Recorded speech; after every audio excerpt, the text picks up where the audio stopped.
नमस्कार, स्वागत है आपका कहानी सुनो अनोखी में। आज सुनिए आंधी। आसमान में काले बादल गहरा गए, हल्की आंधी चल पड़ी। हवा गोल गोल घूमती धूल उड़ा रही थी। भूतालियां चल पड़ा। आसमान की ओर देखकर लोग मवेशियों को पेड़ों से खोलकर ढालिए कवेलू से बने कच्चे बरामदे में बांधने लगे। कोई कंडे पर तिरपाल ओढ़ाने की जुगत में लगा था तो बड़ी दादी सूखी लकड़ियां लाकर चूल्हे के पास डाल रही थीं। छोटकी दादी हाथ में बाल्टी और नूजन मवेशियों के पैर बांधने की रस्सी लेकर खड़ी थीं। उन्हें गाय दुहने की जल्दी थी, पर गाय खूंटे बंधे तब ना। ग्वाला एक एक करके बांध रहा था, पर दादी के पैरों में तो मानो चींटियां चल रही हों। उन्हें इतनी जल्दी थी। जल्दी होती भी क्यों नहीं। बादल बता रहे हैं कि बारिश जमकर बरसने वाली है।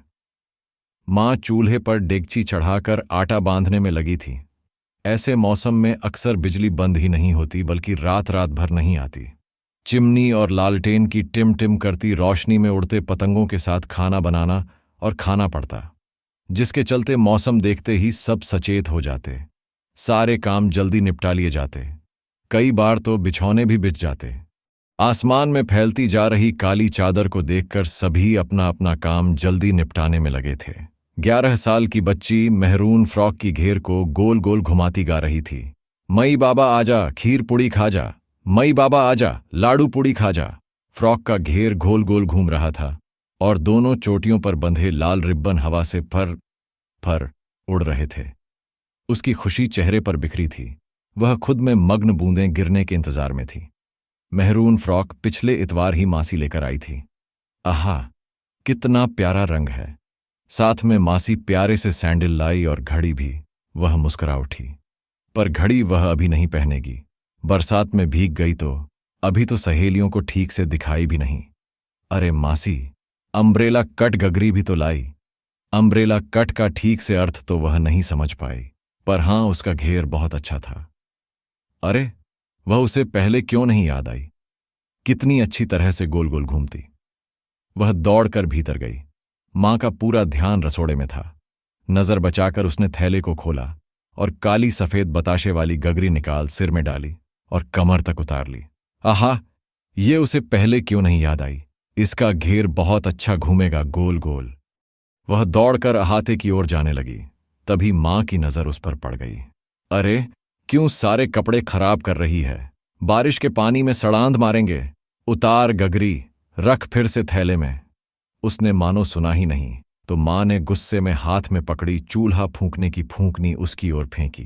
दादी ने बीच में दूध की बाल्टी लहराई, खटाक कर फूंकनी बाल्टी से टकराई और दादी के पैरों में गिर पड़ी। न मां कुछ बोली, न ही दादी ने कुछ कहा। वह बाहर गोल गोल घूमती वही गीत दोहराने लगी। बड़ी दादी ने देखा। अरे वाह, कितनी बढ़िया गगरी है तेरी। ऐसी तो मेरे भी मंगवानी पड़े। अब मां से रहा न गया। चढ़ाओ इसे सिर पर, बिगाड़ कर धूल कर दी। दादी पलटवार करती। उससे पहले ही मेहबाबा बोल पड़ा। गड़ड़ और तड़ातड़ पानी की धारें छूटने लगीं।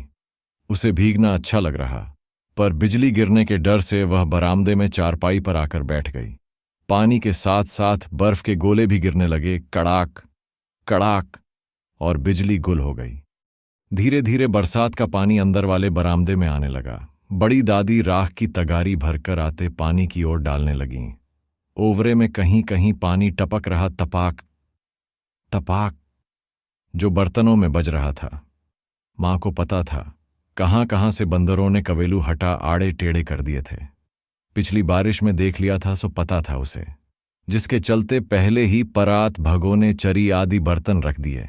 टपकता पानी उन्हीं में बज रहा था।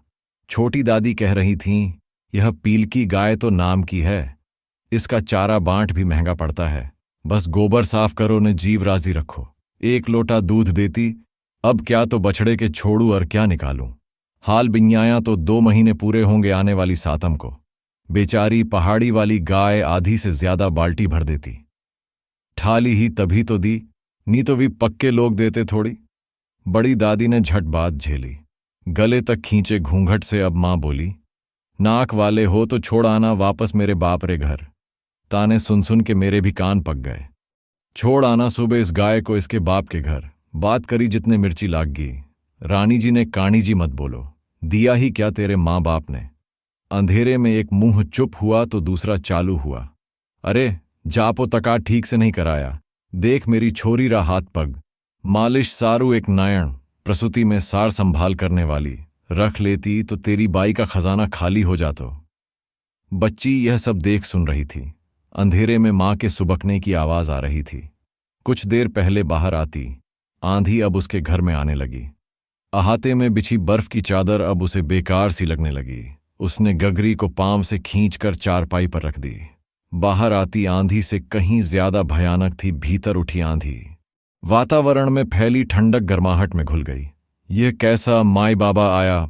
कड़ाक कड़ाक गिरते ओले आंगन में चादर की मानिंद बिछ गए। इतनी देर में तो वह 2-4 कटोरे भर चुकी होती, पर यह सफेद चादर भी उसे कोई खास अच्छी नहीं लग रही थी। दादाजी ने अंधेरे में उसके उतरे चेहरे को भांप लिया। कहने लगे, रूपल देख तो तेरी गगरी के बताशे जितने बड़े बड़े कड़े ओले। बाहर मौसम करवट ले रहा था। मेह बाबा के स्वागत गीत गाती, गोल गोल घूमकर आनंदित होती नन्ही रूपल बाहर बरसते बादलों से ज्यादा घर में घिर आई बदली से सहम गई थी। धन्यवाद।